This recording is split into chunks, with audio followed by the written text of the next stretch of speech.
everyone, this is Vinita Bishnoi. Welcome to my channel once again. So today we are going to finish the topic that is nucleus. तो अभी ये जो होगा ये हमारा nucleus से related last video है. In nucleus, I have already taught you कि nucleus जो होता है वो nuclear membrane उसके पास है, nucleolus है, genetic material है. तो अभी जो हम पढ़ रहे हैं वो nucleoplasm के बारे में पढ़ेंगे and then we will talk about our genetic material. So सबसे पहले nucleoplasm. Nucleoplasm is the fluid content of the nucleolus and it contains bivalent ions like magnesium, manganese. इस तरीके से इनके पास bivalent ions होते हैं.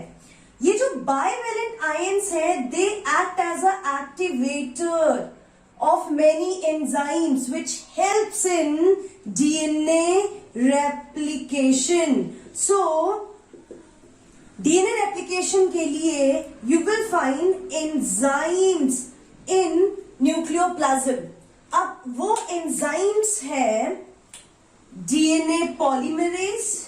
बहुत सारे enzymes हैं जो आप 12th स्टैंडर्ड में डेप्थ में पढ़ेंगे. अभी मैं आपको कुछ के नेम्स बता रही हूँ. DNA polymerase, RNA polymerase, topoisomerase, helicase. Fine.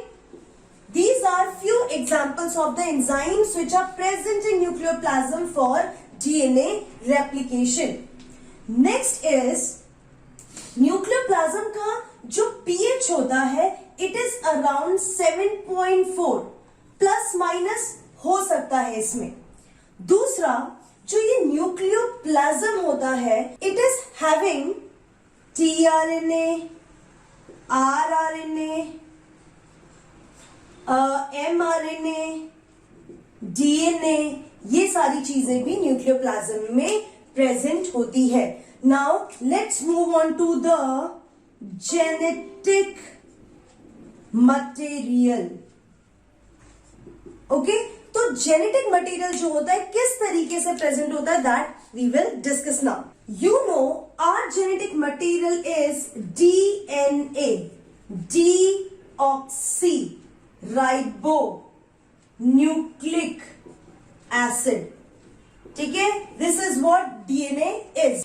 सो DNA जो होता है इस तरीके से thread like double helical structure होता है न्यूक्लियोप्लाज्म में. ये जो डीएनए है, डीएनए किस तरीके से प्रेजेंट होता है, उसका पूरा डिटेल, किस तरीके से डीएनए क्रोमोसोम्स बनाता है, वो बहुत डिटेल में मैंने 12th स्टैंडर्ड के 6th chapter that is molecular basis of inheritance में समझाया है. अभी मैं आपको जो इस लेवल के लिए जरूरी है उतना बता देती हूँ. और भी अगर डेप्थ नॉलेज चाहिए तो you can watch my videos related to the formation of chromosomes. So, ये जो DNA है, DNA is negatively charged. Okay, DNA is negatively charged. DNA जो होता है, it is wrapped on some proteins. इस तरीके से कुछ प्रोटीन्स होते हैं जिनको हम हिस्टोन प्रोटीन्स कहते हैं. DNA जो है वो ऐसे रैप होता है इन हिस्टोन प्रोटीन्स के ऊपर. ये जो हिस्टोन प्रोटीन्स होते हैं, histone proteins, those are positively charged and इसके अलावा कुछ नॉन हिस्टोन प्रोटीन्स भी प्रेजेंट होते हैं. So DNA plus histone proteins, non histone proteins मिलके ये स्ट्रक्चर बनाते हैं and this structure is called chromatin. You will find this chromatin during the interphase of cell cycle. Interphase में ये cell cycle जो होता है उसके इंटरफेस में ही आपको ये बहुत क्लियरली डिस्ट्रीब्यूटेड दिखता है न्यूक्लियस में, दैट इज क्रोमैटिन मटेरियल. अब ये जो क्रोमैटिन मटेरियल है, there will be compaction of chromatin and it forms chromatid. Fine, ये इस तरीके से और भी कॉम्पैक्ट होता है और कॉम्पैक्ट होने के बाद इट फॉर्म्स द क्रोमैटिड. ठीक है, तो ये जो स्ट्रक्चर है ये कैसा दिख रहा है? Beads on string, beads on string structure. मतलब ये पूरा स्ट्रिंग है और ये बीट्स है इस तरीके से. You will see chromatin material will look like this. So हमें बहुत क्लियरली पता चल गया कि जो क्रोमैटिन है इसमें आपको डीएनए देखने को मिलेगा, हिस्टोन प्रोटीन्स देखने को मिलेंगे एंड नॉन हिस्टोन प्रोटीन्स भी देखने को मिल रहे हैं. फिर ये जो क्रोमैटिन है और ट्विस्ट होता है और कॉम्पैक्ट होता है और कॉम्पैक्ट होके ये क्रोमैटिड बनाता है लाइक दिस. अब क्रोमैटिड जो होते हैं then they form these are chromatids and the chromosomes will form. So chromosomes are nothing but more compact form of, और भी compact form होते हैं chromatid के. So this is chromosome. तो अगर आपके पास एक रोप है, you know, एक सेल के अंदर approximately in one cell approximately 2 metre जितना डीएनए प्रेजेंट होता है, इतना लंबा डीएनए प्रेजेंट होता है. अगर हम एक सेल के न्यूक्लियस में जितना भी डीएनए उसको ज्वाइन करें तो आप समझो एक तो सेल नहीं दिख रहा, उसके अंदर न्यूक्लियस, और न्यूक्लियस के अंदर इतना लंबा डीएनए किस तरीके से प्रेजेंट होता है वो बहुत ही बोलते हैं ना सराहा जाने वाली चीज है. तो डीएनए क्या हुआ? प्रोटीन्स, नॉन हिस्टोन प्रोटीन्स के साथ इस तरीके से समझो एक बहुत बड़ी रोप है और उस रोप को आप ट्विस्ट करते जाएंगे तो वो लेंथ वाइज डिक्रीज होगी और विड्थ वाइज इंक्रीज होती है. Same way what is happening? DNA with the histones, non histone proteins compact होके क्रोमैटिन बनाते हैं. क्रोमैटिन और ट्विस्ट होता है और कॉम्पैक्ट होता है, क्रोमैटिड बनाता है, और क्रोमैटिड और कॉम्पैक्ट होके क्रोमोसोम बनाता है. So what you are watching over here, ये जो प्राइमरी, जिसको हम बोलते हैं primary constriction, this is primary constriction. ये जो आपको छोटा सा कर्व दिख रहा है, डिप्रेशन दिख रहा है क्रोमोसोम में, that is the primary constriction. And इस प्राइमरी कॉन्स्ट्रिक्शन को आप बोलते हैं सेंट्रोमियर. उसके बाद जो क्रोमोसोम होता है, क्रोमोसोम में जो ऊपर वाला आर्म होता है उसको हम पी आर्म कहते हैं और नीचे वाले आर्म को क्यू आर्म कहते हैं. उसके बाद there is a disc-like structure on both the sides of centromere, and this disc-like structure is called kinetochore. Kinetochore वो disc-like structure होता है centromere के ऊपर, to which spindle fiber attached.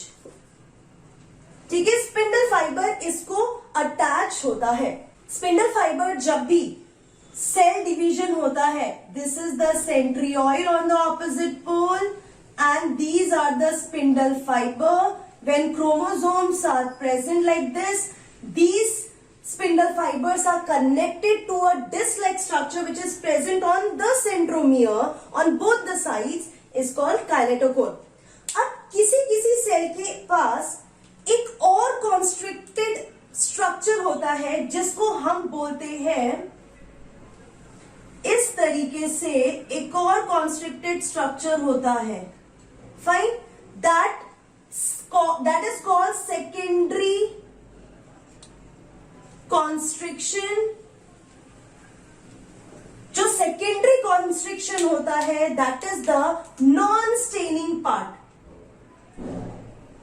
non-staining part of the chromosome, and it is not present in all chromosomes. ये जो constriction है, this is the secondary constriction. Primary को आपने सेंट्रोमियर बोल दिया. सेकेंडरी कॉन्स्ट्रिक्शन को आप बोलते हैं NOR. What is NOR? Nucleolar organiser region. If you remember, this is the region where nucleolus is attached. Fine. और ऐसे क्रोमोसोम जिसमें NOR nuclear organiser region present होता है, those chromosomes are called, let me write over here, chromosome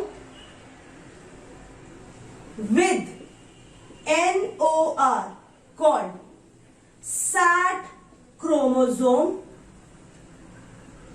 and ये जो set chromosome है, ये जो NOR है, the NOR is fixed.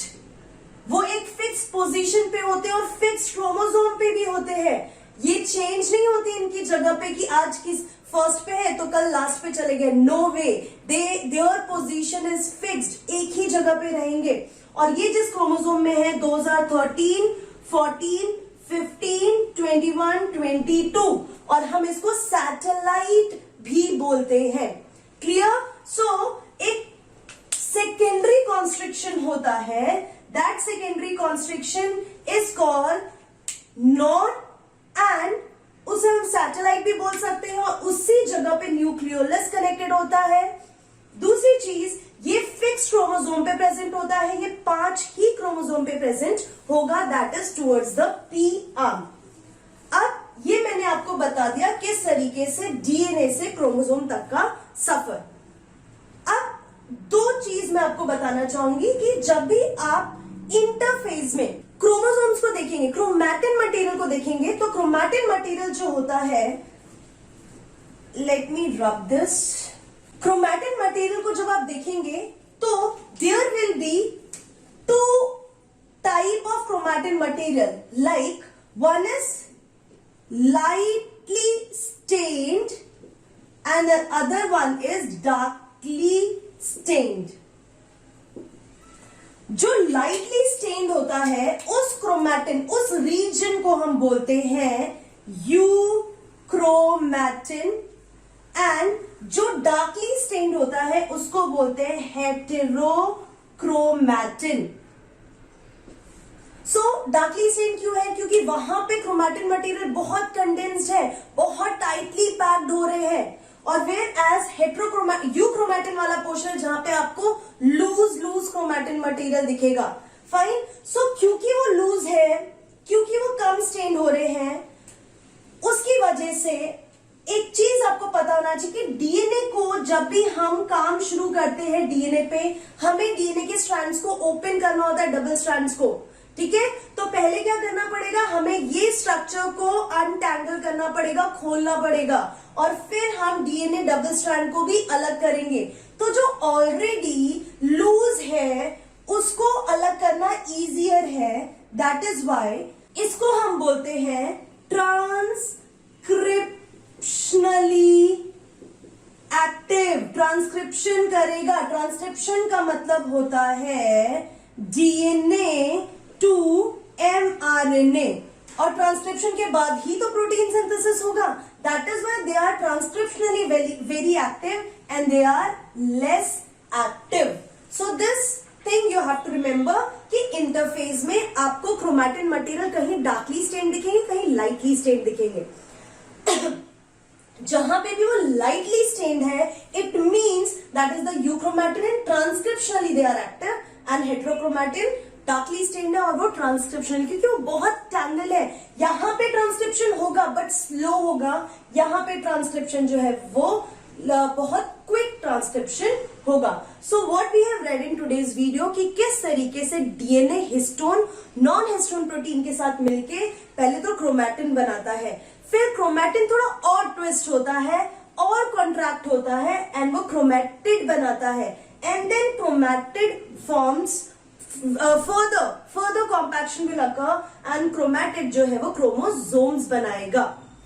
These are the chromosomes where you will find satellite DNA. Hello everyone, you might be wondering कि मैं पहले video में कैसी हूँ और अभी मेरी ड्रेस चेंज होगी। एक्चुअली हुआ ये था, जब मैं वो वीडियो बना रही थी तो I forgot to add this topic in that video, so इसीलिए मैंने सोचा छोटा सा टॉपिक है उसी में ऐड कर देती हूँ। So never mind.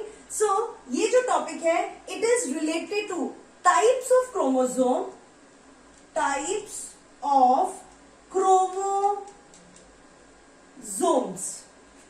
on the basis of position of centromere. तो सेंट्रोमियर की पोजीशन पे क्रोमोसोम्स जो होते हैं वो 4 टाइप के होते हैं। मैं एक इस तरीके से लाइन ड्रॉ कर रही हूं।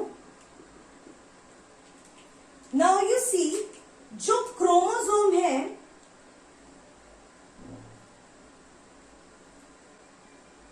so this is a chromosome in which the centromere is located in the center. ये जो 2 आर्म है P and Q arm, they are equal. So ऐसे क्रोमोसोम को बोलते हैं metacentric. Both the arms equal.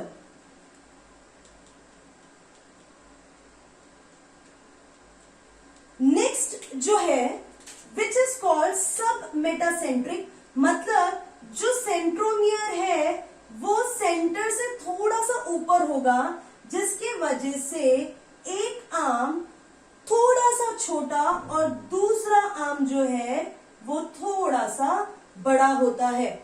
So you can see, centre से थोड़ा सा ऊपर होने की वजह से P and Q, तो यह थोड़ा ऊपर होगा या थोड़ा नीचे होगा। सो दिस इज कॉल्ड सब मेटासेंट्रिक। सब मेटासेंट्रिक क्रोमोसोम बोलते हैं। So your centromere is slightly above due to which above or below due to which one arm is slightly smaller and other arm is slightly larger.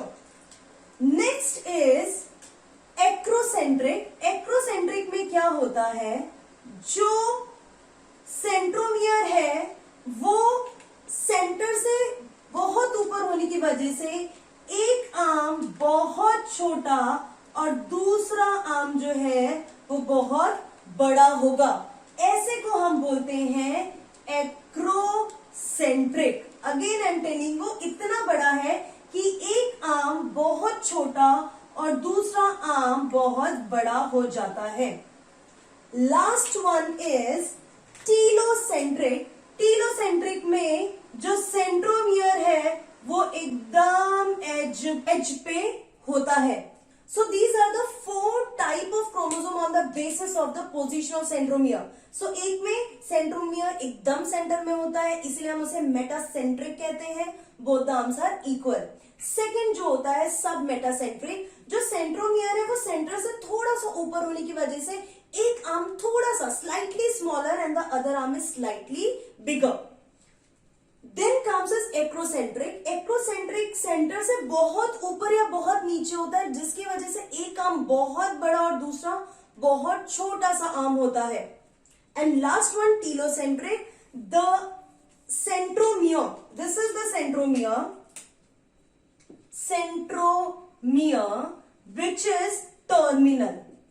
एकदम terminal centromere होता है जिससे सिर्फ एक ही arm visible होगा। So these are the 4 types of chromosome. So this is all about today's video. See you in my next video. Till then, keep learning and be safe.